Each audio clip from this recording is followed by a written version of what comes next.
रात के सन्नाटे में किसी ने एक नाले में कचरे जैसा कुछ फेंका था, लेकिन क्या उस प्लास्टिक बैग में सच में कचरा ही था या फिर किसी की जिंदगी बंद थी?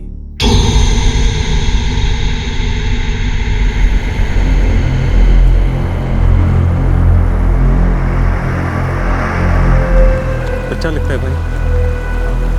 पुलिस को बुलाया क्या? हाँ बुला लेते हैं, क्या पता किसी ने मार के फेंक दिया।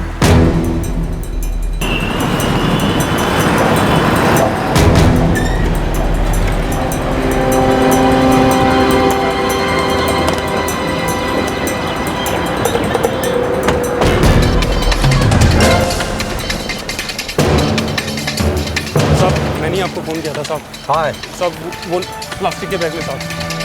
हटिए आप लोग, साइड हो जाइए।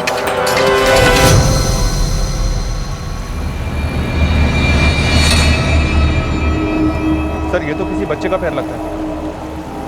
ड्राइवर्स को बुलाओ।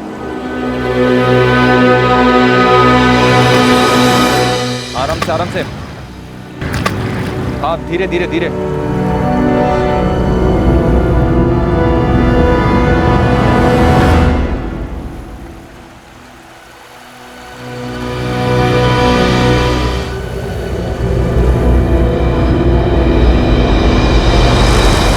ये तो बहुत छोटा बच्चा है सर, मुश्किल से 6-7 दिनों का होगा।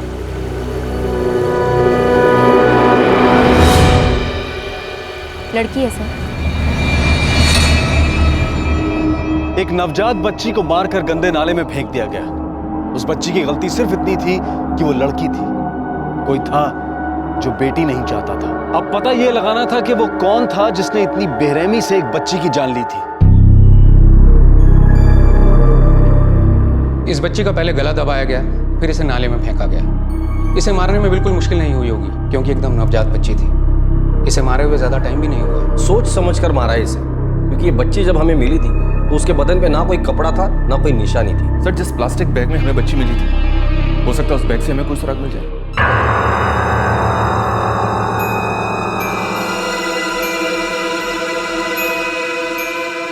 एक मिनट, इसके अंदर कुछ है।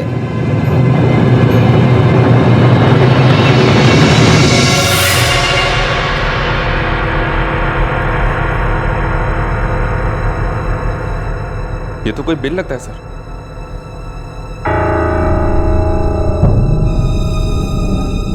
मैग्नीफाइंग ग्लास लेकर आ।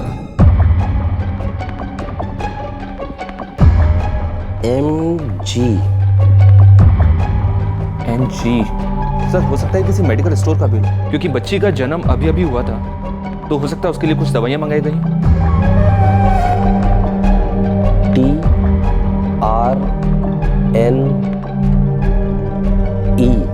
4 शब्दों से बना नाम है।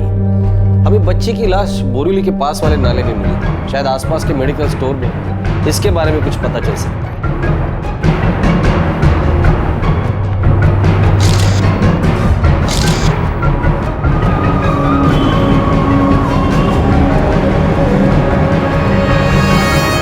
या आसपास ऐसे नाम की कोई मेडिकल शॉप है? पता नहीं सर। सिर्फ 4 अक्षर समझ में आ रहे। TRNE क्या हो सकता है ये? पता नहीं सर, कुछ समझ में नहीं आ रहा है। TRNE साहब ये जो TRNE है ना, ये स्ट्रॉन्ग लाइफ हो सकता है। Strong life medical store? हाँ साहब, जो सेवाकृति हॉस्पिटल के पास है। 99% ये वही का है साहब।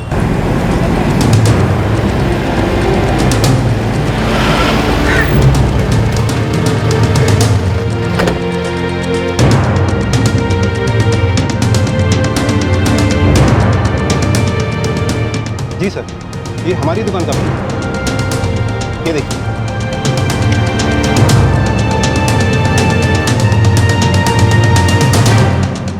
आप बता सकते हैं बिल किसके नाम पर है?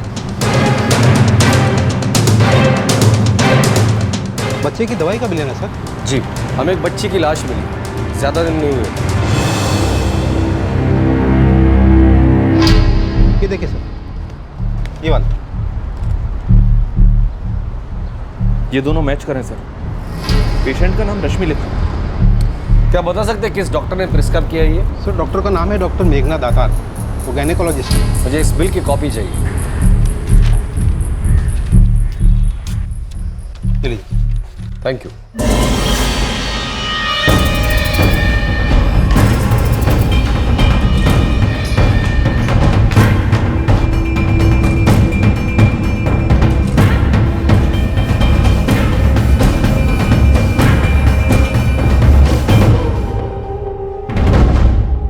जी, रश्मि मेरी पेशेंट थी।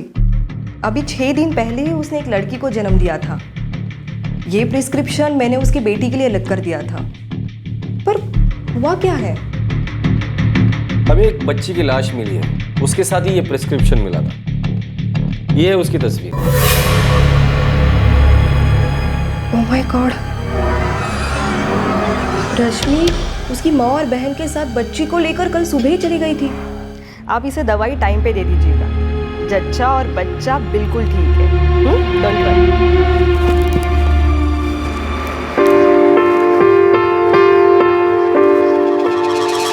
ये रही रश्मि की फाइल। रश्मि मनोज सिंह, बिहार चौक, किरगेवाड़ी। कितनी प्यारी और हेल्दी बच्ची थी वो।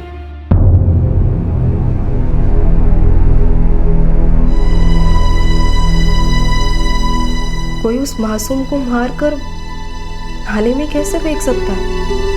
जिस हालत में वो बच्ची मिली थी उसके बारे में कुछ भी पता कर पाना मुश्किल था, लेकिन अब पुलिस ने पता लगा लिया था कि उस बच्ची का जन्म कहां हुआ था, उसकी मां कौन थी और उनके पास घर का एड्रेस भी था।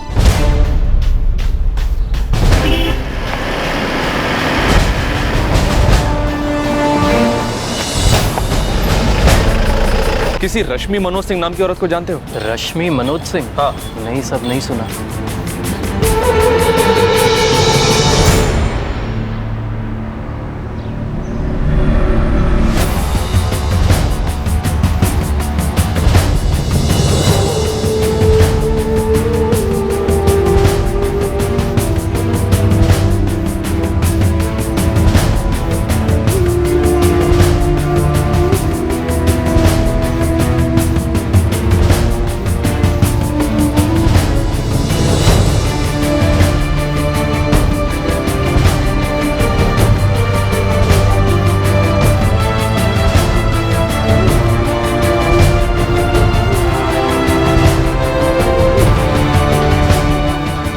सर, हमने ऑलमोस्ट सभी दुकानों में पता कर लिया है, लेकिन इस औरत के बारे में किसी को कुछ नहीं पता। सर, मुझे 4 औरतों के बारे में पता चला है जिन्होंने पिछले 10 दिनों में बच्चों को जन्म दिया है, लेकिन उनमें से किसी का भी नाम रश्मि मनोज सिंह नहीं है।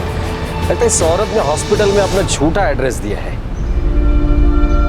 ये भी तो हो सकता है कि उसने नकली नाम बताया हो। ये भी हो सकता है कि उन्होंने बच्चे का लिंग परीक्षण किया हो और उन्हें पहले से ही पता था कि लड़की होने वाली, और वो लोग लड़की नहीं चाहते थे, इसलिए तो हॉस्पिटल में अपना नाम और पता गलत दिया था। हाँ सर, ये हो सकता है। अगर उन लोगों ने बच्ची के होने के बाद उसे मारने का मन बनाया होता तो हॉस्पिटल में गलत नाम नहीं लिखवाते। अगर इस बात को हम लोग मानते हैं तो कुछ पॉसिबिलिटीज बनती है। या तो नाम सही है और एड्रेस गलत है, या तो एड्रेस सही है और नाम गलत, या फिर नाम और एड्रेस दोनों गलत है। गडनेस, उस एरिया की जितने भी खबरी है सबसे बात कर लो।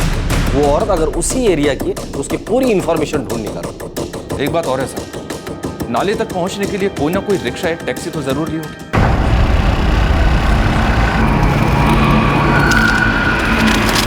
सर, मैं उस एरिया के सभी रिक्शा ड्राइवर और टैक्सी ड्राइवरों से ही बात करता हूँ। ठीक है।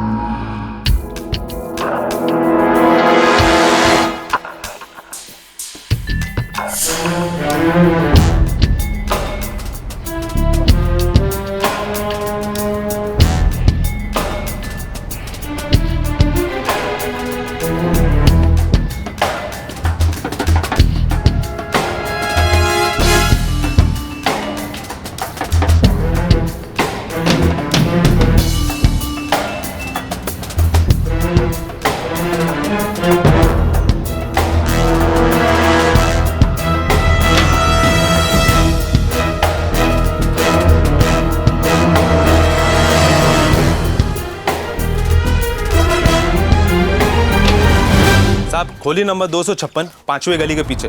बोले तो एक फैमिली है उधर।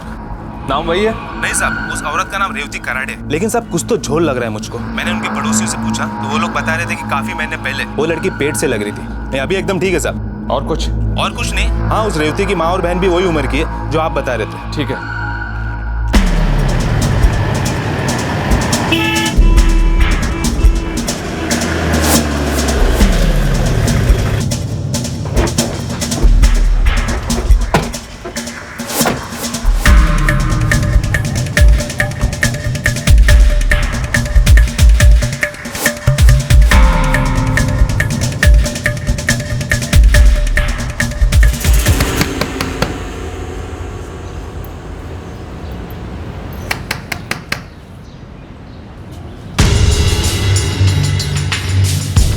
हम लोग जनगणना विभाग से आए। आपके घर में कौन कौन रहता है उसकी जानकारी चाहिए। आपका नाम? जी नंदा कराड़े। उम्र? 52 साल। घर में और कौन कौन रहता है? जी वो मेरी बड़ी बेटी रेवती कराड़े,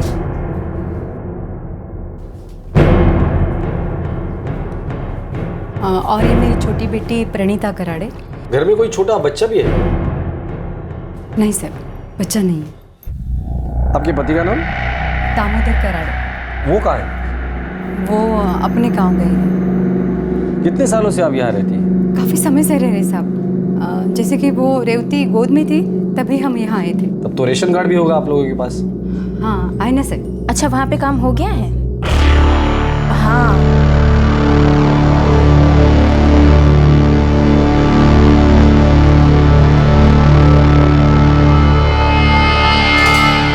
हाँ जी, हाँ बस हम लोग आ रहे हैं।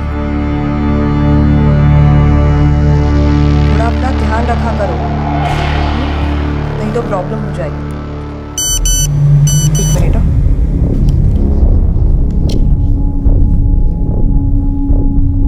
क्या रश्मि मनोज सिंह यही है जिसने उस बच्ची को जन्म दिया था?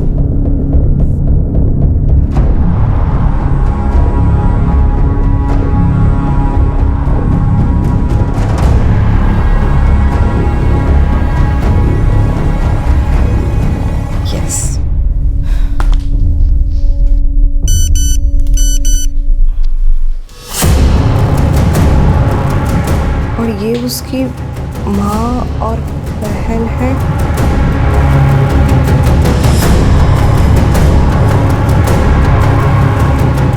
आप इसे दवाई टाइम पे दे दीजिएगा। जच्चा और बच्चा बिल्कुल ठीक है। यस। सबके नाम इधर रेशन कार्ड में है ना? हाँ सर।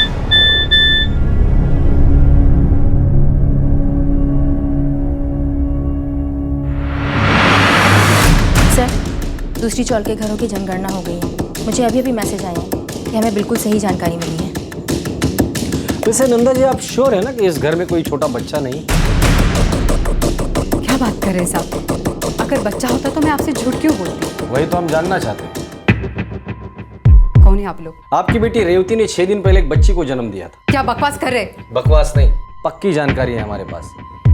जी लेकिन 6 दिन के बच्चे के बारे में जनगणना में कैसे आ सकता है? बच्ची कहाँ है? कौन है आप? मैंने पूछा बच्ची कहाँ है? कौन है आप लोग? निकल जाए घर से। पुलिस वाले हैं हम। जी वो मालिश वाले के घर। इतना तो हम भी जानते हैं कि 6 दिन की बच्ची को मालिश के लिए कोई घर के बाहर नहीं भेजता। तो अब मुझे सिर्फ इतना बता दीजिए, आप लोगों में से किसने उस मासूम की जान ली थी?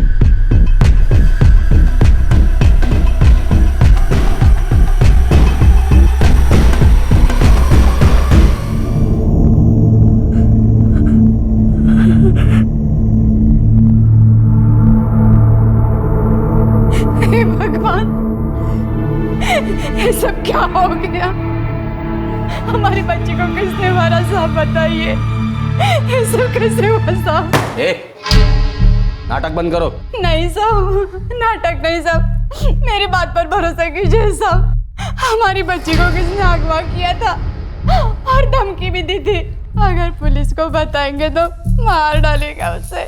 ये सब कैसे हुआ साहब? हे भगवान, हमारी बच्ची। तूने तो बोला था कि मेरी बच्ची को अनाथ आश्रम में डालेगी। मेरी बच्ची को किसने मार डाला?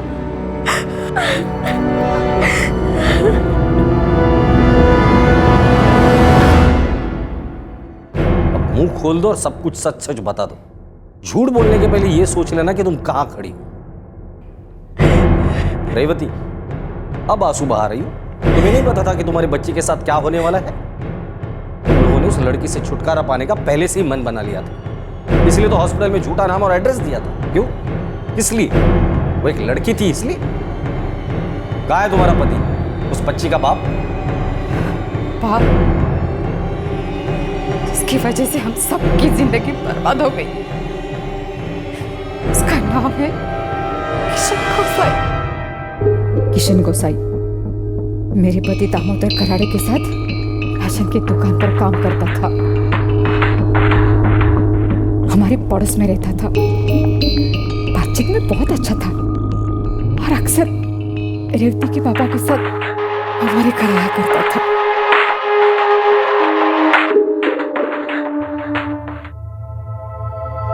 भगवान ही जाने वो कब रेवती को अच्छा लगने लगा।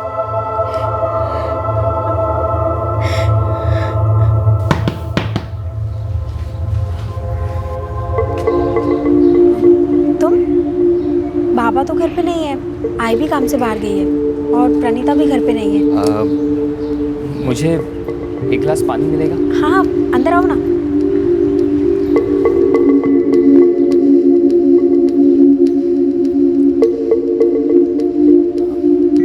अच्छा, मैं चलता हूँ। ठीक है।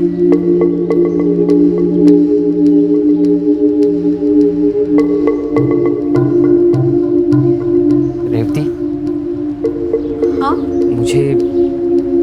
मुझे तुमसे कुछ बात करनी है।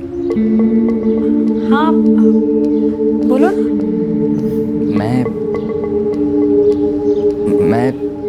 मैं तुम्हें पसंद करता हूँ। क्या?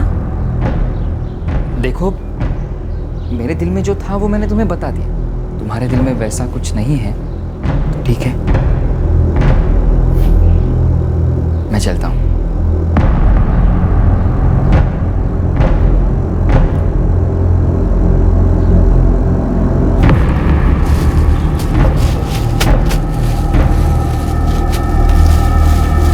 पापा, खाना आ गई तो?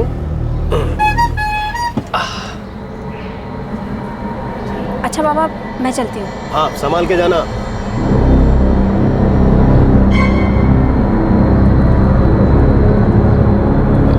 दामोदर काका, क्या हुआ? मैं अभी आता हूँ।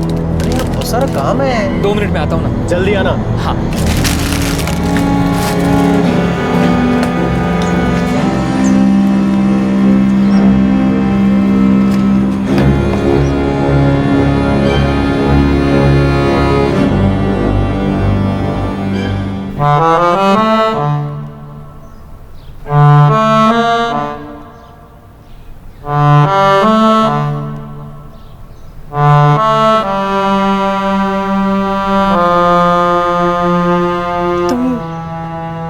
पूरे हफ्ते घर क्यों नहीं आए?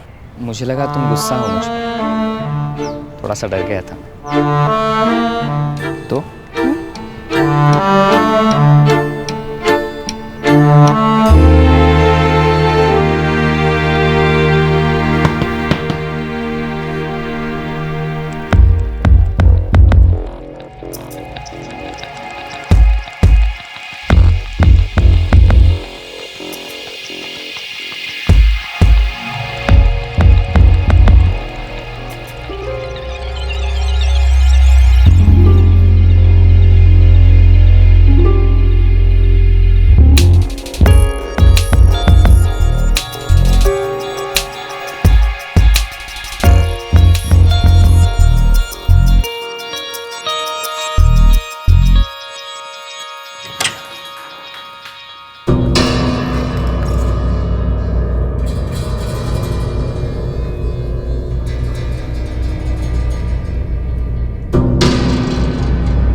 एक मिनट।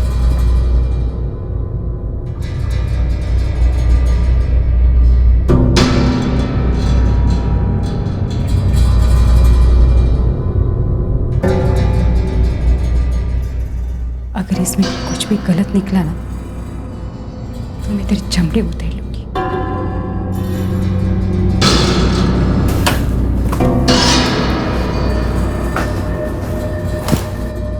आपका अंदाजा बिल्कुल सही था। आपकी बेटी रेवती मां बनने वाली है।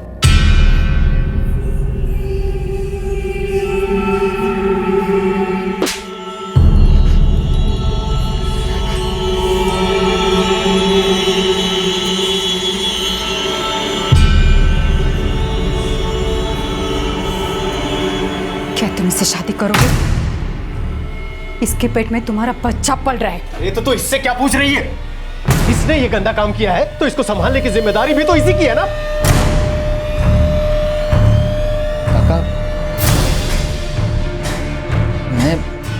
मैं रेवती से प्यार करता हूँ काका, उसे धोखा नहीं दे सकता, लेकिन शादी के लिए मुझे अपनी माँ से बात करनी होगी। तो जल्दी जाकर बात करना बेटा, हमारे पास उतना वक्त नहीं है।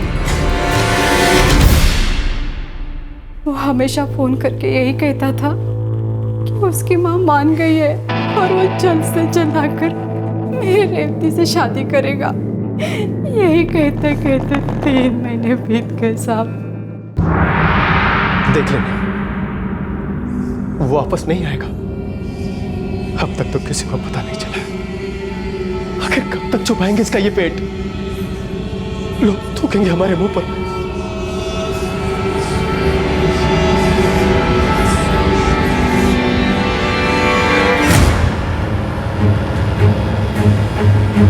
देखिए, अब इस वक्त अबॉर्शन करना ठीक नहीं है। 4 महीने हो चुके हैं और ऐसे में अगर हम अबॉर्शन करते हैं तो इसकी जान को खतरा भी हो सकता है।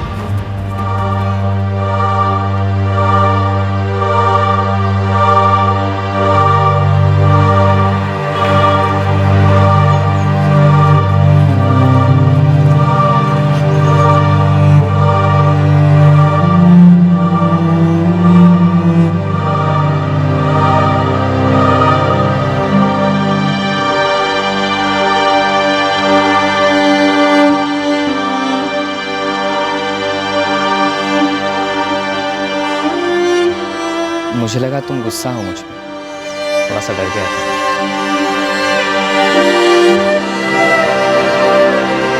मैं रेवती से प्यार करता हूँ, उसे धोखा नहीं दे सकता।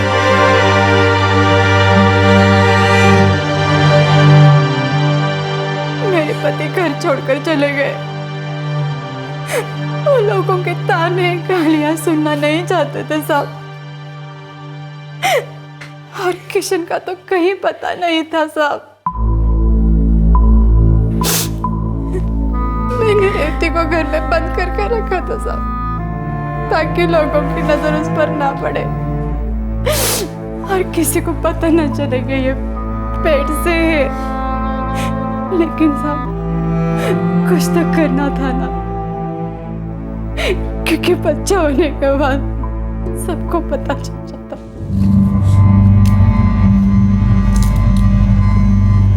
आई, दीदी के बच्चा होने के बाद हम लोग उसे क्या कहेंगे? आई,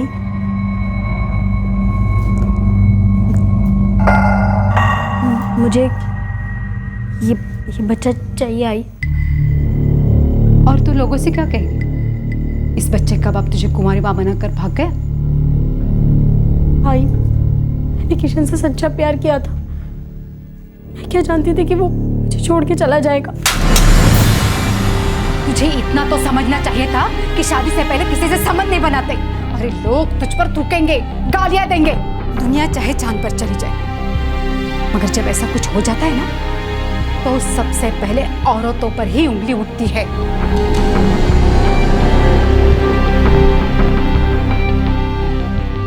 हम इसे किसी दूर के अस्पताल में भर्ती करवाते हैं। वहां पर हम किसी को कुछ नहीं बताएंगे कि ये कौन है, इसका असली नाम भी नहीं बताएंगे।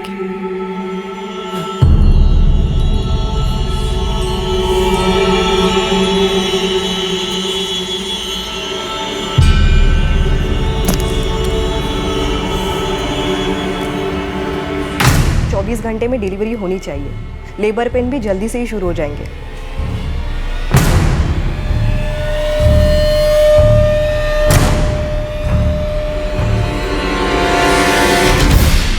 तो तुमने बच्ची को मारने का मन पहले से ही बना लिया था? नहीं साहब, जब बच्चे होने वाली थी ठीक उसके पहले किशन ने फोन किया था।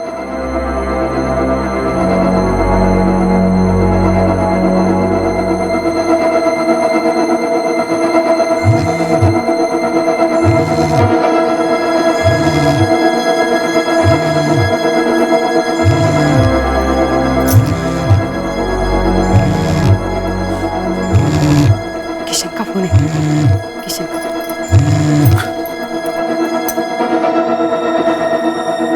हेलो।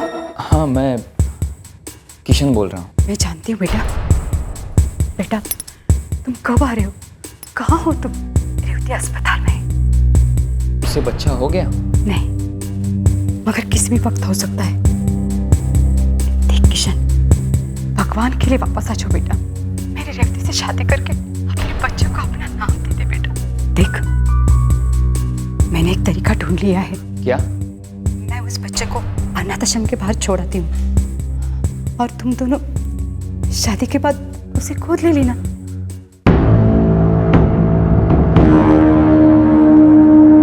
किशन, तुम सच में वापस आ रहे हो ना? या हमें बहला कर धोखा तो नहीं दे रहे हो ना? मैं आपको बाद में फोन करता हूँ।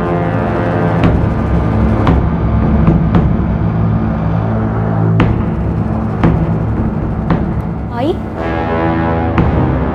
किसका फोन है आई?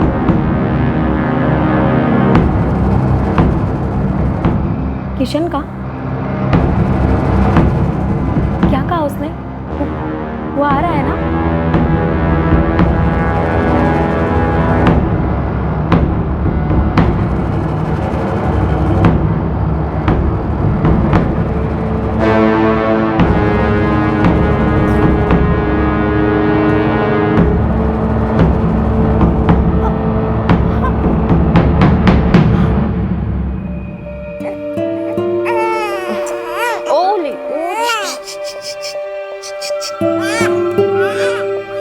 आप उसे दवाई टाइम पे दे दीजिए। जच्चा और बच्चा बिल्कुल ठीक है। Don't worry.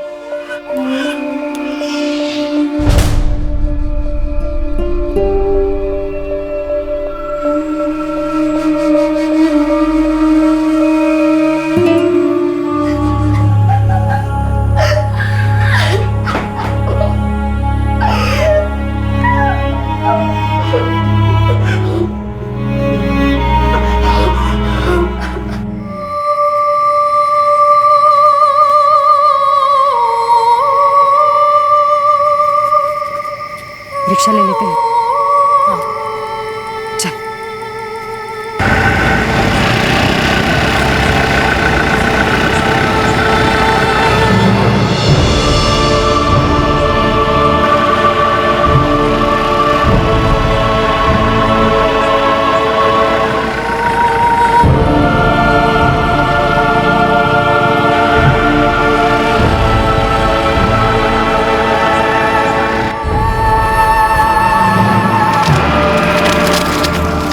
बच्ची सिर्फ 6 दिन की थी।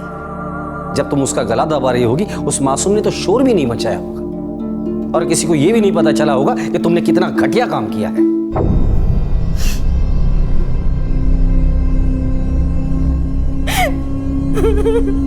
बच्ची सिर्फ 6 दिन की थी। जब तुम उसका गला दबा रही होगी, उस मासूम ने तो शोर भी नहीं मचाया होगा और किसी को यह भी नहीं पता चला होगा कि तुमने कितना घटिया काम किया है।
जब किशन ने तुमसे कहा था कि वो रेवती से शादी करेगा, फिर तुमने बच्ची को क्यों मारा?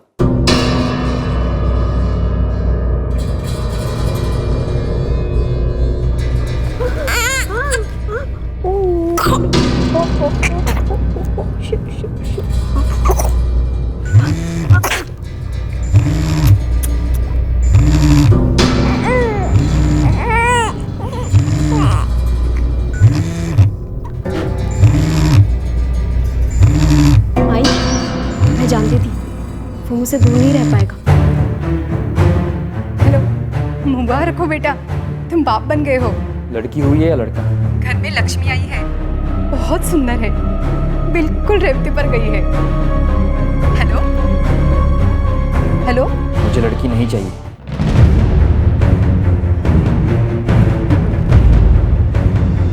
ये तुम क्या कह रहे हो? ये तो तुम्हारी बेटी है। अगर लड़का होता तो मैं फिर भी सोच सकता था, लेकिन एक लड़की के साथ मैं रेवती को नहीं अपनाऊंगा। क्या कह रहे हो तुम? हम दुनिया को क्या मुंह दिखाएंगे? अरे कम से कम रेवती के बारे में तो सोच। मेरे बच्चे को केस करने की सजा दे रहे हो। वापस आ जाओ, मेरे बेटे से शादी कर लो बेटा, वापस आ जाओ।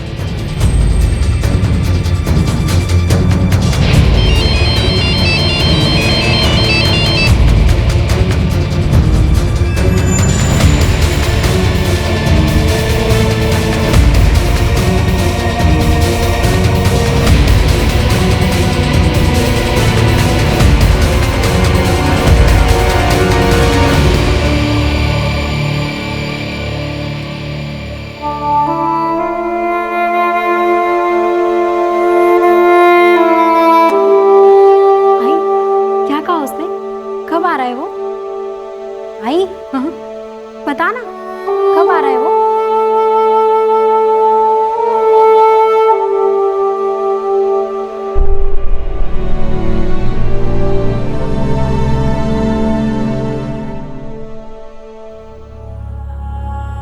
रेवती, क्या तुम्हें पता था कि तुम्हारी आई तुम्हारी बच्ची को मारने के लिए लेकर जा रही है?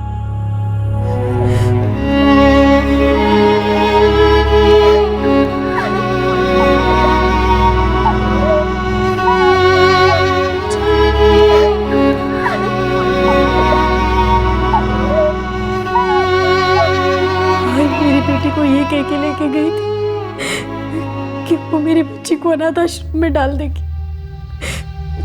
मुझे क्या पता था कि वो मेरी बच्ची को मार डालेगी। झूठ बोल रहे साहब, झूठ मत बोल।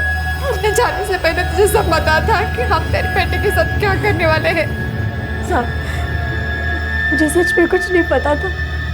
तुमने एक मासूम की जान ली जो तुम्हारी नवासी थी।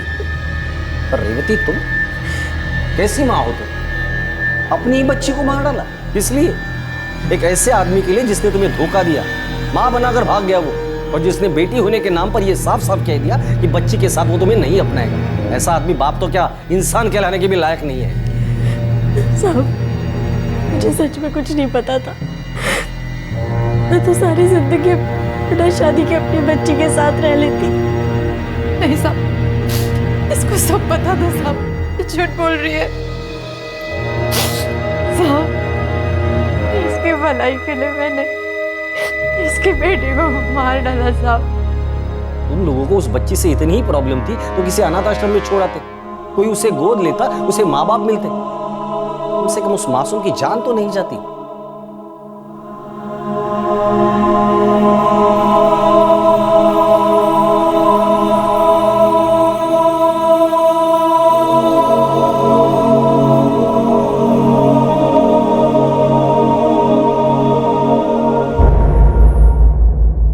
रेवती की मां नंदा और बहन प्रणीता को बच्ची की हत्या के जुर्म में आईपीसी की धारा 302 के तहत गिरफ्तार किया गया है। कॉमन इंटेंशन के लिए उन पर धारा 34 भी लगाई गई है। हॉस्पिटल में गलत नाम लिखवाने के जुर्म में रेवती को आईपीसी की धारा 420 के तहत गिरफ्तार किया गया है। पुलिस किशन को अभी तक गिरफ्तार नहीं कर पाई है। वो बच्ची उनके लिए बोझ से ज्यादा कुछ भी नहीं थी, तभी तो उन्होंने उसे मारकर नाले में फेंक दिया। उन्हें लगा कि इस तरह उन्हें बच्ची से छुटकारा मिल जाएगा और किसी को कानो कान खबर तक नहीं होगी। उनकी जिंदगी फिर से पहले की तरह नॉर्मल हो जाएगी। और शायद ऐसा ही होता अगर उनकी घिनौनी हरकत लोगों की नजरों में नहीं आती। क्या उस मासूम बच्ची को मारते वक्त उनकी इंसानियत जरा भी नहीं कांपी? ये कह पाना मुश्किल है, क्योंकि आज के जमाने में भी बेटे की चाहत में लड़कियों की हत्या या तो माँ की कोख में ही कर दी जाती है, या फिर उनके पैदा हो जाने के बाद उनसे छुटकारा पाने के लिए लोग वहशत की हदें पार कर जाते हैं। हमारे देश में कन्या भ्रूण हत्या को रोकने के लिए सख्त कानून है, लेकिन फिर भी हम इस गुनाह के ऊपर रोक नहीं लगा पाए हैं। अक्सर इस गुनाह में साथ देने के लिए परिवार के अंदर के लोग ही खड़े हो जाते हैं। किसी मासूम बच्ची की सांसें छीनने से पहले वो ये भूल जाते हैं कि उन्हें सांसें कहां से मिली। वो ये भूल जाते हैं कि वो भी किसी औरत की कोख में थे, उन्हें भी एक औरत ने ही जन्म दिया था। अब वक्त आ गया है कि हम सब मिलकर अपने समाज में बरसों से पनपने वाली इन कुरीतियों को जड़ से उखाड़ कर फेंक दे। अगर हम बेटी को लक्ष्मी मानते हैं तो फिर उसके आने पर मायूसी क्यों? अब वक्त आ गया है कि हर बच्ची के जन्म पर भी लोग उतनी ही खुशियां मनाएं जितनी कि बेटे के जन्म पर मनाते हैं। अब वक्त आ गया है कि हम भ्रूण हत्या के कानून को इतना मजबूत कर दें कि कोई गलती से भी ये क्राइम करने की हिम्मत ना करे। अब वक्त आ गया है कि हम कन्या भ्रूण हत्या को सिर्फ एक अपराध की तरह ना देखें, बल्कि सबसे बड़े अपराध की तरह देखें, क्योंकि औरतों के खिलाफ होने वाले अपराधों की नींव इसी अपराध से पड़ती है। हमारे आज के एपिसोड की दूसरी कहानी।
वर्षीय रेणुका त्यागी हर रविवार की तरह अपने मरहूम पति जयराम त्यागी की समाधि पर कुछ वक्त बिताने आई थी। समाधि पर ही रेणुका त्यागी पर गोली चलाई गई। गोली चलाने वाले को मालूम था कि वो उस वक्त वहीं पर मिलेंगे।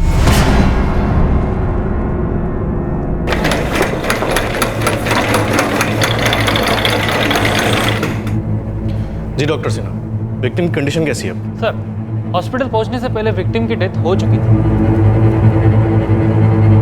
ये तो मर चुकी है। डिसीज का नाम रेणुका त्यागी था और जो दो लोग उन्हें यहाँ लाए थे वो इस वक्त हॉस्पिटल में ही है।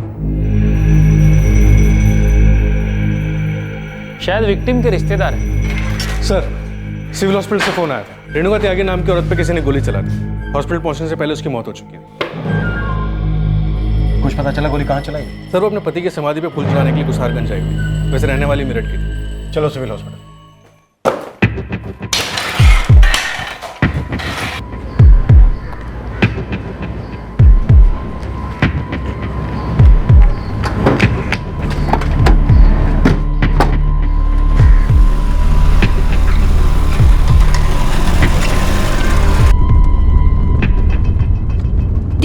जी शिल्पा भाभी। दीप्ति, वो अम्मा जी को किसी ने गोली मार दी है। क्या? ये आप क्या कह रहे हो भाभी? कब और कैसे हुआ ये सब? मुझे भी कुछ ज्यादा नहीं पता। अम्मा जी आज सुबह घर से निकली थी बाबूजी की समाधि पर जाने के लिए, और अभी थोड़ी देर पहले ही कबीर का फोन आया। चाचा जी और कबीर ने अम्मा जी को अस्पताल पहुंचाया है। अम्मा ठीक तो है ना भाभी? दीप्ति, वो कबीर कह रहा था कि अम्मा जी गुजर चुकी है। नहीं दीप्ति देखो, तुम हिम्मत मत हारो। मैं और तुम्हारे भैया भी अस्पताल ही जा रहे हैं। तुम भी वहाँ जल्दी से आ जाओ। जी हाँ।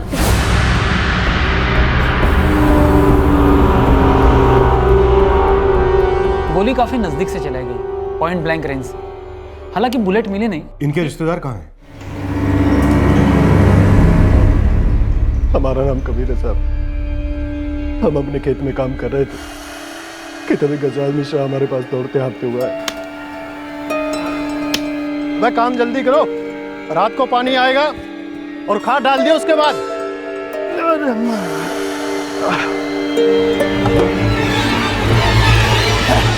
कबीर, कबीर, तेरी बड़ी अम्मा को किसी ने गोली मार दी। क्या कह रहे हैं? अरे हम सच कह रहे हैं। किसने कहा तुझे? हमें बड़े बाबूजी की समाधि के पास पड़ी है। चल चल भाग, मत जल्दी आ।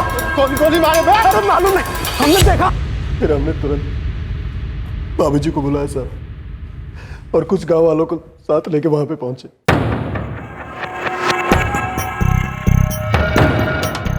भाभी, भाभी, बड़ी अम्मी, बड़ी अम्मी, बाबूजी, बड़ी अम्मा जिंदा। बाबूजी अभी तक सांसें चल रही है। अच्छा चलो जल्दी से भाभी को उठाओ, उठाओ, उठाओ, मदद करो जितना जल्दी हो सका साहब।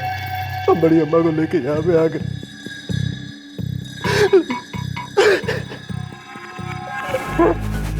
लेकिन साहब बहुत देर हो चुकी थी, हम भाभी को बचा नहीं सके। इनका कोई बेटा या बेटी?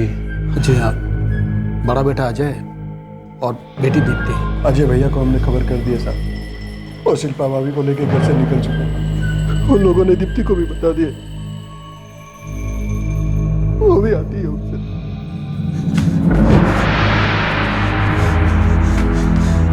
कबीर, क्या मैं सचमुच?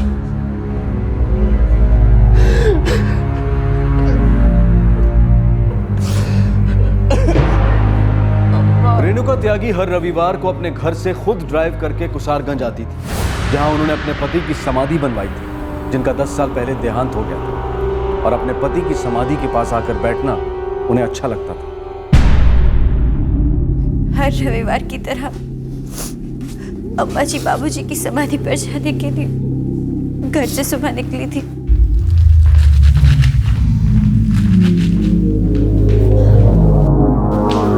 अरे अम्मा, आप जा रही हैं? हाँ बेटा। अम्मा पिछली बार आपने आने में बहुत देर कर दी थी, इस बार आप दोपहर के खाने के लिए टाइम से आ जाइएगा। आएंगे ना पक्का? हाँ। अगर आपको देर हो रही है तो फिर मैं आपके लिए डब्बा बांध देती हूँ, आप वहीं पे खा लेना। नहीं बेटा, इसकी कोई जरूरत नहीं, मैं खाने के टाइम पे आ जाऊँ। ठीक है।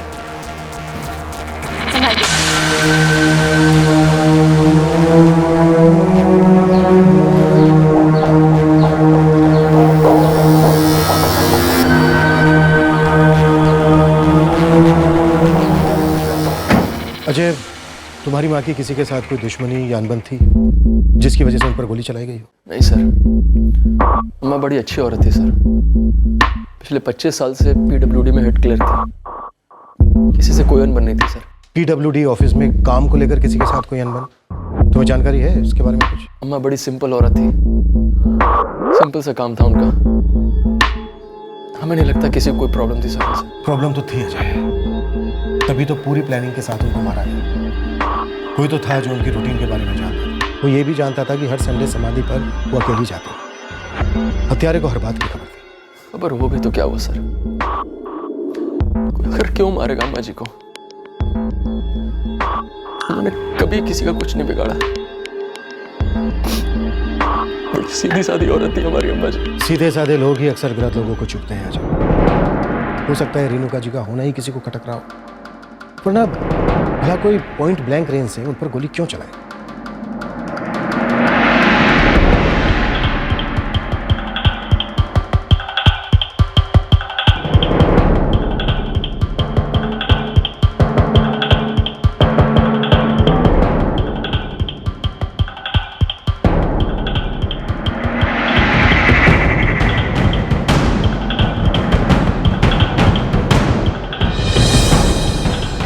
सर, बुलेट मिल गई।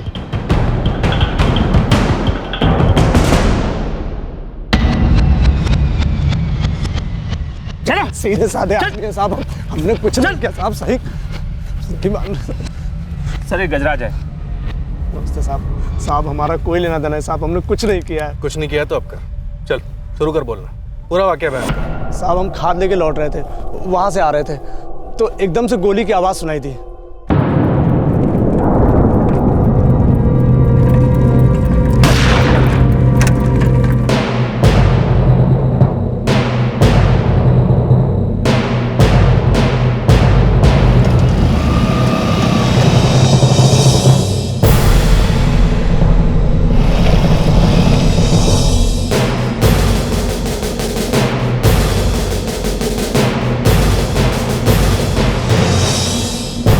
साहब हम रेणुका जी को पहले से जानते थे। कबीर हमारा पड़ोसी है, उनकी बड़ी अम्मा थी वो।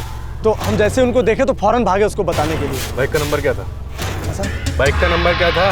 साहब हमने ध्यान ही नहीं दिया नंबर पे। वो क्या था कि गोली की आवाज़ सुन के ना दिमाग एकदम सुन्न हो गया था साहब, तो कुछ समझ ही नहीं आया, कुछ सुझा ही नहीं हमको। 2 लोग चेहरे तो देखे होंगे। हाँ साहब, एक बाइक पर बैठा था और दूसरा भाग के आया, मोटरसाइकिल पे चढ़ गया और उसके बाद इधर भाग गए साहब ये लोग। कौन थे वो? क्या पहना था उन्होंने? टी शर्ट पहनी थी साहब और गमछा भी था, दोनों के पास गमछा था। दोबारा देखोगे तो पहचान लोगे? हाँ साहब पहचान लूंगा। चल ठीक है, जरूरत पड़ी तो दोबारा बुलाऊंगा, तब तक गांव छोड़कर मत जाना। गया तो पकड़ के अंदर कर दूंगा। नहीं साहब, हम कहीं नहीं जाएंगे, हम यहीं रहते हैं। लेकिन साहब सुनिए ना साहब, हमने कुछ नहीं किया साहब। साहब ये .315 बोर के बुलेट का शेल, ये ज़्यादातर राइफल और कट्टे में इस्तेमाल होता है। सर लेकिन जब हमने गजराज से पूछताछ की तो उसने किसी राइफल का जिक्र नहीं किया, मतलब कट्टे का इस्तेमाल। लगता है पेशेवर खूनी थे, जरूर किसी ने सुपारी दी होगी सर। एक 50 साल की औरत को मारने के लिए 2 लोगों को सुपारी, ऐसे भी क्या दुश्मन? सर रेणुका जी PWD में काम करते हैं, शायद उनके काम से जुड़ा हुआ कोई लिंक।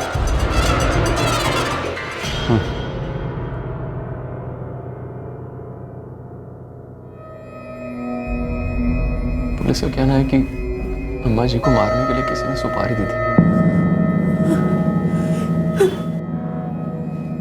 लेकिन बड़ी अम्मा को मार के किसी को क्या मिलेगा?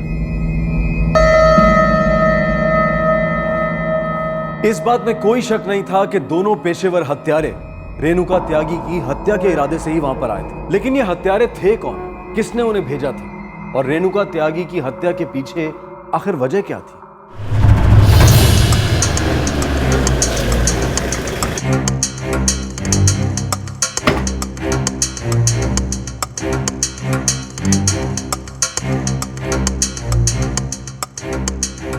जी मैं तो रेणुका जी की डेथ की खबर सुनकर बहुत शॉक हो गया। बहुत भली औरत थी, सिर्फ अपने काम से काम रखती थी। हो सकता है उनके काम से किसी दूसरे के काम में अड़चन आ रही हो। ऑफिस में एग्जैक्टली उनका काम क्या है? सर वो इस ऑफिस की हेड क्लर्क थी, बहुत ही मेहनती, बहुत ही ऑनेस्ट। कोई तो है जिसको उनकी मेहनत और ऑनेस्टी खटक रही है। प्रोफेशनल हत्यारे को हायर किया गया। रेणुका जी कहाँ आती जाती थी इसके बारे में सारी इंफॉर्मेशन इकट्ठा की गई, फिर पूरी प्लानिंग के साथ उनका मर्डर किया गया। आप हमें ये बताइए कि उनकी ऑनेस्टी किसको खटक रही थी? जी मैं आपकी बात समझता हूँ, लेकिन जहाँ तक हमारे डिपार्टमेंट का सवाल है, रेणुका जी का जॉब बहुत लिमिटेड था, सिर्फ क्लैरिकल जॉब था उनका। उनके पास किसी प्रोजेक्ट को रिजेक्ट या अप्रूव करने की कोई अथॉरिटी नहीं थी। स्टाफ में किसी के साथ कोई झगड़ा, कोई तू में? जी नहीं सर, वो पिछले 25 सालों से हमारे लिए काम कर रही थी। आप स्टाफ के किसी भी मेंबर से पूछ लीजिए, सब उनके बारे में अच्छा ही कहेंगे। मैं दावे के साथ कह सकता हूँ कि वो किसी ऐसे मैटर में इन्वॉल्व हो ही नहीं सकती जो उन्हें इतने भयानक अंजाम तक ले जाए। सर प्रोफेशनल फ्रंट पे तो ऐसा कुछ भी नहीं था जो कोई ने मारना चाहे। तो फिर वो कौन है जिसने उन्हें मारा? अब कट्टा तो साहब आपको भी मालूम है कि आजकल रद्दी के भाव में मिलते हैं, और आजकल छोटे मोटे डीलर्स इतने हो चुके कि ये बताना मुश्किल है कि किसने कट्टा किससे लिया होगा। हो सकता है कुसारगंज या उसके आसपास के इलाके से कट्टा खरीदा गया हो। उसकी छानबीन तो अभी चालू है सर, और आप बता रहे थे कि किसी ने पंटरों को भागते हुए देखा था। ये हत्यारे हिस्ट्री शीटर भी हो सकते हैं।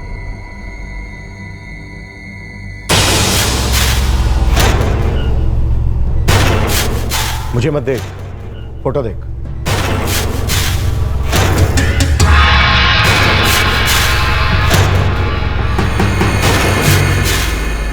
इनमें से है कोई?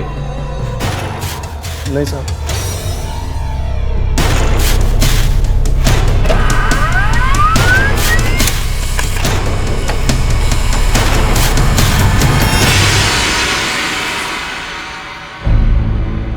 ना किसी अननोन नंबर से फ़ोन आया और ना ही किसी पर्टिकुलर नंबर पर ज़्यादा देर तक बात हुई। मुझे नहीं लगता कि रेणुका जी को किसी से धमकी मिल गई। भला ऐसे ही रेणुका त्यागी को कोई क्यों मारे? सर ये भी तो हो सकता है कि टारगेट कोई और हो और गलती से गोली रेणुका जी को लग गई हो। इस बात के चांस बहुत कम, क्योंकि गोली बहुत ही क्लोज रेंज से चलेगी। हाँ लेकिन पीठ पे हो सकता है कातिल चेहरा ना देख पाया हो।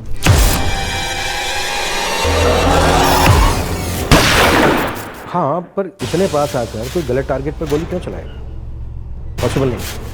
अगर रेणुका जी ही टारगेट थी तो बात फिर वहीं आकर हो जाए। तो रेणुका त्यागी को किसने मारा और क्यों? रेणुका त्यागी की किसी से क्या दुश्मनी थी? कोई प्रोफेशनल एंगल सामने नहीं आ रहा था और ना ही उन्हें मारने का मकसद। आखिर पुलिस ने इन्वेस्टिगेशन की दिशा बदली और रेणुका त्यागी के करीबी लोगों की जांच पड़ताल शुरू की।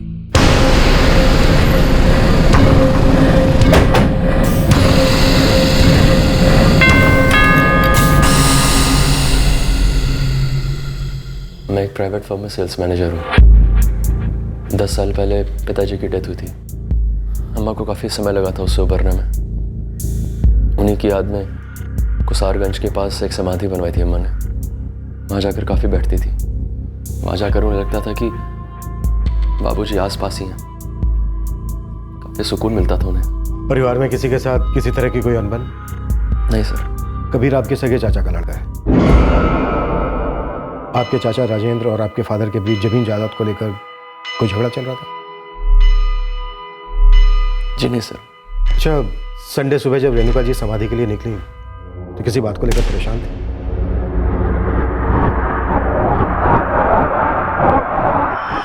जी बिल्कुल नहीं। अम्मा जब भी बाबूजी की समाधि पर जाती थी तो उनका मूड काफ़ी अच्छा रहता था। उन्होंने कहा था वो दोपहर के खाने तक लौट आएगी। नहीं बेटा, इसकी कोई ज़रूरत नहीं, मैं खाने के टाइम पे आ जाऊँ। ठीक है, संभाल के जाना। इस केस में अभी तक कुछ भी साफ नजर नहीं आ रहा है। रेणुका जी की मौजूदगी से किसे नुकसान हो रहा था और उनके जाने के बाद किसे फायदा हुआ? सर, अजय का कहना है कि घर में किसी बात को लेकर कुछ झगड़ा नहीं, लेकिन एक बात तो क्लियर है, अजय इकलौता बेटा है और रेणुका जी के मरने के बाद अब जो कुछ भी है वो सब उसी का है। ये भी तो हो सकता है दोनों भाई बहन के बीच बराबर बटे। कुछ पता है दोनों भाई बहन के बीच अनबन थी या नहीं? हेलो सर, मैं दीप्ति बोल रही हूँ, रेणुका जी की बेटी। जी दीप्ति जी, कहिए। अम्मा के खोने का कुछ पता चला? अब तक तो नहीं, इन्वेस्टिगेशन चल रही है, पर कुछ ठोस हाथ नहीं लगा। क्या आप कुछ रोशनी डाल सकती हैं इस केस में? कोई भी ऐसी बात जो हम नहीं जानते और आप जानती हैं? सर, अब मैं क्या बताऊं? मुझे तो यही नहीं समझ आ रहा कि अम्मा को भला कोई क्यों मारना चाहेगा। ये तो बड़ा सवाल है, इसी का जवाब मिल गया तो सारे जवाब मिल जाएंगे। सर, मैं सच में कुछ नहीं जानती। ठीक है, थैंक यू। क्या कोइंसिडेंस है, दीप्ति की बात छिड़ी और उसका फोन आ गया। चलो, जब बात छिड़ी चुकी है तो इस एंगल से भी टटोल कर देख लेंगे। रेणुका जी की मौत से दोनों भाई बहन को फायदा हुआ या फिर किसी एक? दुबे, जरा पता लगाओ इन दोनों भाई बहन के बीच किसी तरह की कोई अनबन थी या फिर अंडरस्टैंडिंग।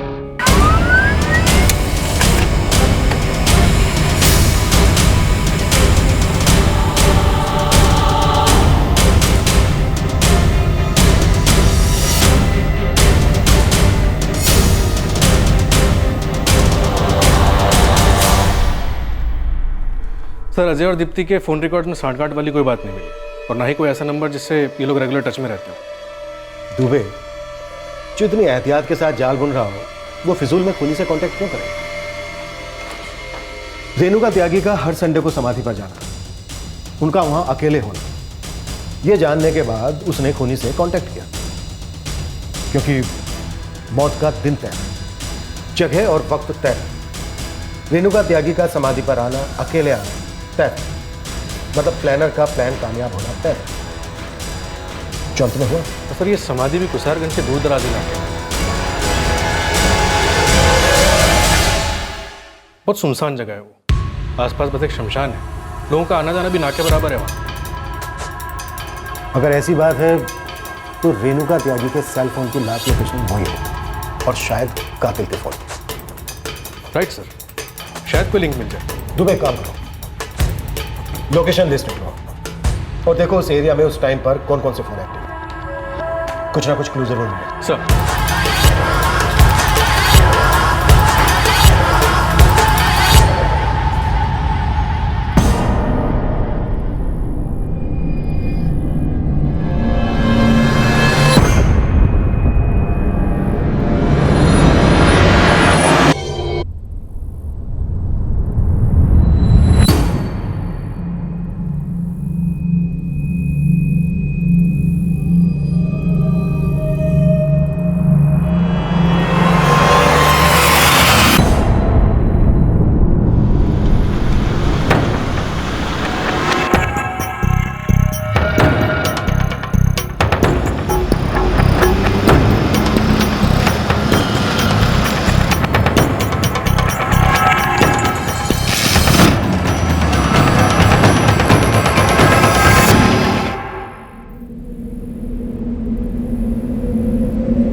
वक्त रेणुका जी समाधि के पास मौजूद थी तब उस इलाके में टोटल 11 नंबर एक्टिवेट थे। एक रेणुका जी का था, एक गजराज का था और 8 गांव वालों के थे।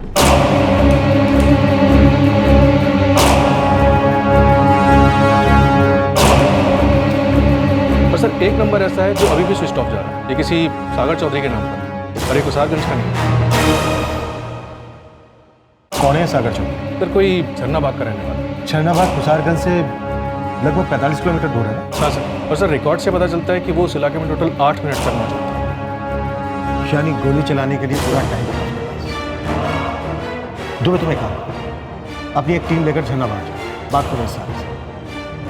देखते हैं सागर मंथन से अमृत निकलता है क्या फिर से।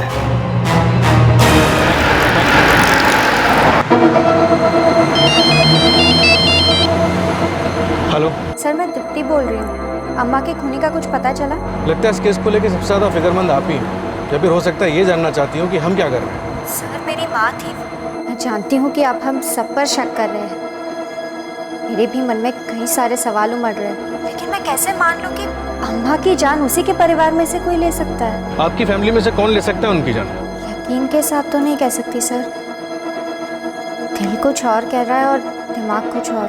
सागर चौधरी, ये नाम पहले कभी सुना है आपने? नहीं, कौन है वो? झरनाबाग का रहने वाला है। फिलहाल सिर्फ इतना ही कि लोहा आता है। झरनाबाग? जी हाँ। मेरी भाभी शिल्पा का मायका भी झरनाबाग में है। मुझे पहले से ही डर था, कहीं घर का ही तो कोई इन्वॉल्व नहीं है।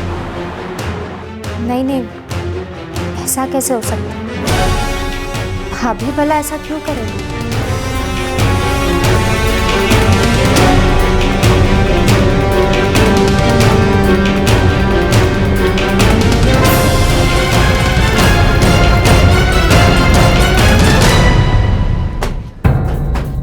साहब पूरे 5 दिन हो गए पर वो अब तक घर नहीं आए। उसका फोन भी स्विच ऑफ है। तुम्हारा उससे बात करने का मन नहीं करता? करता है ना साहब, पर क्या करे जब पति फोन उठाना बंद कर दे तो। और वैसे भी वो हमारी सुनते कहाँ हैं। खेत में दिहाड़ी मजदूरी करते हैं, सुबह से शाम तक पसीना बहाते हैं, तब जाके कुछ भूखी सूखी हाथ लगती है।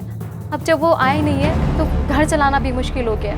समझ नहीं आ रहा क्या करे, कहाँ जाए। अगर वो आए या फोन करे तो सबसे पहले हमें खबर करना, फिर तो हमें दोबारा आना पड़ेगा खबर लेने। जी साहब।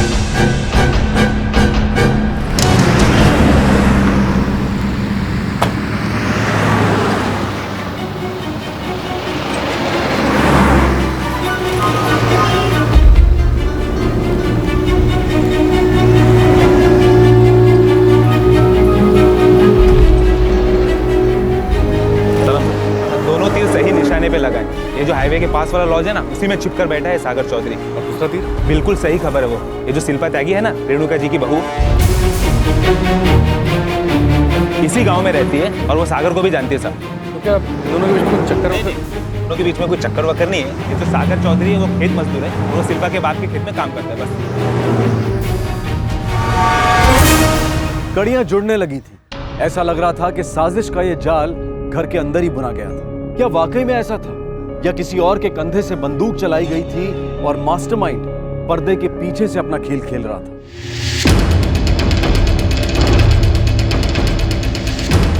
तोड़ दो।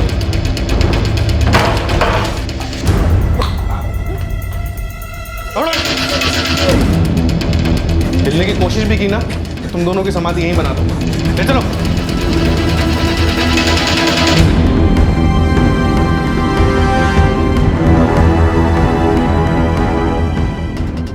जी सर।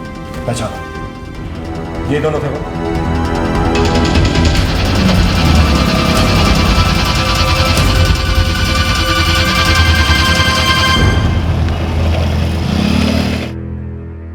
हाँ साहब, यही थे। नितिन,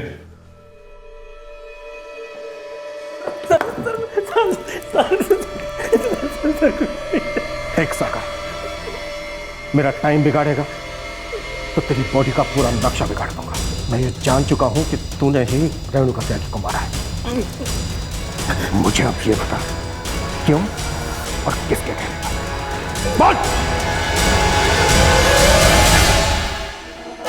अजय मैंने कुछ नहीं किया। अजय मैं कसम खाती हूँ मैंने कुछ नहीं किया। अजय प्लीज इन्हें समझाओ। अजय, अजय समझाओ इन्हें।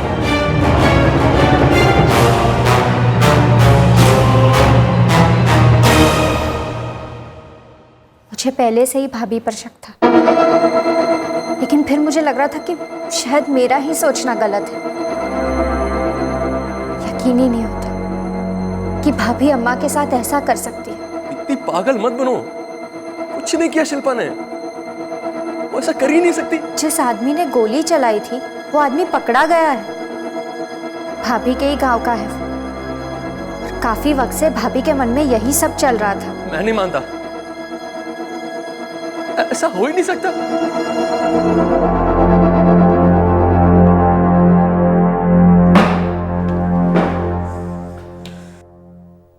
आप लोग असली खूनी को पकड़ नहीं पाए, इसलिए हमें फंसा रहे हैं ना। हमने कुछ नहीं किया है।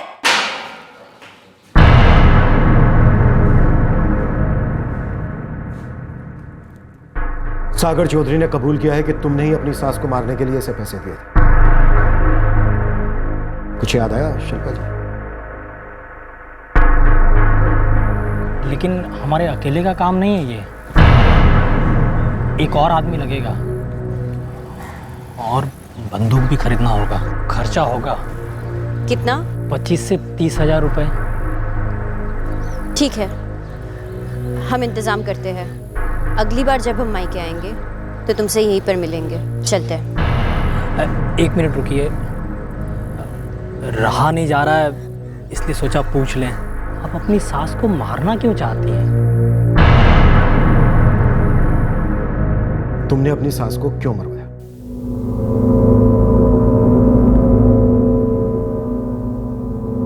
तुम सुन रहे हो मैं क्या कह रही हूँ? यार तुम बार बार वही बात लेकर क्यों बैठ जाती हो?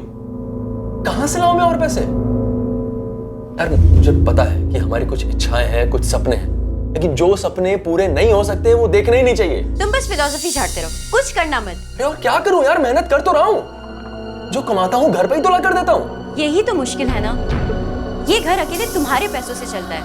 अम्मा जी भी कमाती है, इसी घर में रहती है, पर कभी भी हमारे लिए इस घर के लिए एक पैसा नहीं खर्चती। मैं जानता हूँ शिल्पा, ये घर ऐसे ही चलता आ रहा है और ऐसे ही चलता रहेगा। अम्मा जी ऐसी ही है, मैं उनको कुछ नहीं कह सकता। लेकिन ये गलत है ना, अगर अम्मा जी दीप्ति के लिए पैसे खर्च कर सकती है तो तुम्हारे लिए क्यों नहीं? तुम नहीं कहोगे लेकिन हम कह कर रहेंगे। देख बेटी, अगर हम नहीं होते तो घर के खर्चे कैसे चलते? अजय के पैसों से ही ना, तो वैसा होना भी चाहिए, वही सही है। अपने खर्चे कम करोगी ना तो पैसे कभी नहीं कम पड़ेंगे।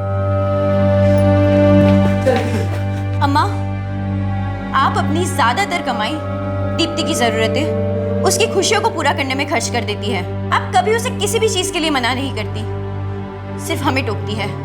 क्या ये सही है? और आपकी कमाई से जो बचता है वो भी आप अलग से जमा कर रही है, और हम जानते हैं आपके बाद वो सारी जमा पूंजी भी दीप्ति को ही मिलेगी।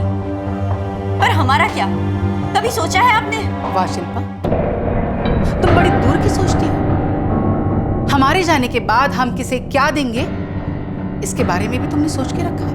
अम्मा, हमारा ये मतलब नहीं था, पर जरा आप ही सोचिए, घर का सारा खर्चा अजय के पैसों से चलता है। महीना खत्म होने से पहले पैसे खत्म हो जाते हैं, बड़ी मुश्किल से हम घर का खर्चा चलाते हैं। और ये घर आपका भी है, अगर इसके खर्चे निकालने में आप मदद कर भी देंगी तो इसमें क्या गलत है? आखिर क्यों आप इतना फर्क करती है अपने बेटे और दीप्ति में? देखो शिल्पा, हम कोई फर्क नहीं कर रहे हैं, और अजय जो कर रहा है वो उसकी जिम्मेदारी है, निभाने दो उसे। और रही बात दीप्ति की, तो उसे चलो मत, जो तुम्हारे पास है उसी में खुश रहने की कोशिश करो, ये तो जिंदगी भर पछताओ।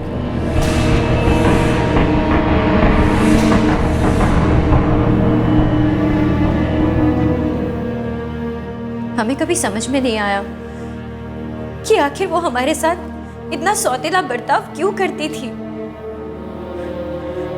अपने खुद के बेटे के साथ कोई माँ ऐसा कैसे कर सकती है? जब से शादी करके आए यही सब सहते आ रहे थे, पर अब हमारे बर्दाश्त के बाहर हो गया था। हमारी समझ में आ गया था कि वो कभी भी कुछ भी हमें नहीं देने वाली, सब कुछ उनकी बेटी दीप्ति को मिलेगा।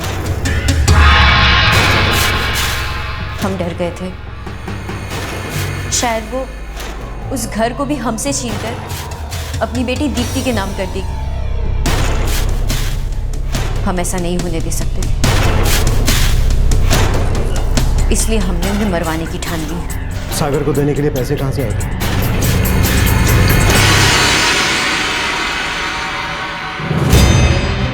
हमने अपने गहने बेच दिए, जिसके हमें 30,000 रुपये मिले, वो हमने सागर को दे दिए। यानी रविवार की सुबह रेणुका जी जब अपने पति की समाधि के लिए निकली, तब तुम अच्छी तरह से जानती थी कि अब वो घर कभी वापस नहीं आएगी। हाँ,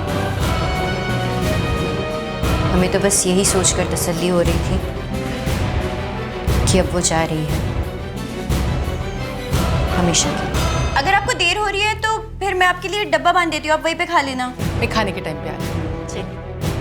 संभाल के जाइएगा। हाँ बेटा। उनके जाते ही हमने सागर को फोन किया।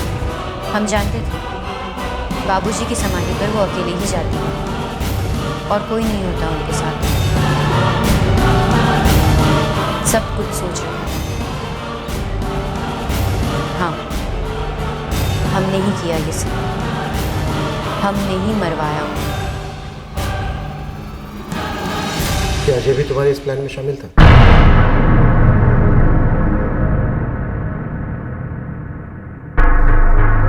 जी नहीं।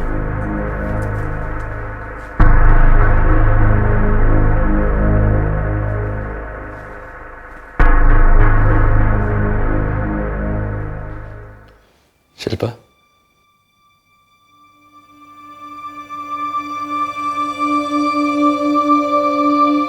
अजय, मैं मानता हूं कि माँ जो करती थी वो सही नहीं था,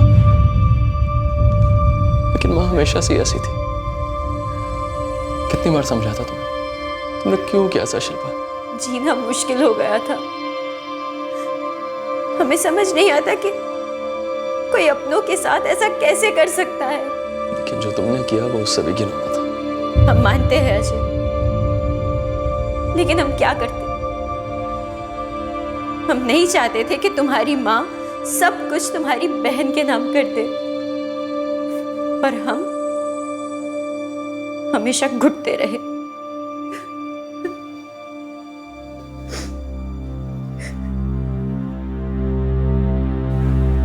भाभी को अगर डर था कि अम्मा अपना सब कुछ मेरे नाम कर देगी, तो एक बार उन्होंने मुझे बताना तो चाहिए था। अम्मा की जान लेकर उन्हें क्या मिला? दीप्ति, क्या तुम्हें सच में ऐसा कभी नहीं लगा कि अम्मा तुम में और हम में फर्क करती थी? तुम्हारी सारी डिमांड्स पूरी हो जाती थी, लेकिन बात जब मेरी या शिल्पा के बारे में हो तो उनका हाथ कभी देने के लिए नहीं उठता था। भैया, वो अम्मा की अपनी मेहनत की कमाई थी, वो जिसे चाहे देती। अम्मा हमेशा हमें नजरअंदाज करती थी, कभी हमारी प्रॉब्लम्स को नहीं समझा। अम्मा तुम्हारी सुनती थी, अगर तुमने उन्हें समझाया होता तो शायद आज ये सब ना होता, पर तुमने भी कुछ नहीं किया। भैया, अब मुझे या किसी और को दोष देने से ये सच तो नहीं बदल जाएगा कि अम्मा अब इस दुनिया में नहीं रही और भाभी ने ये जुर्म करवाया है, और उन्होंने जो भी किया गलत किया। कोई भी दलील इस सच को नहीं बदल सकती।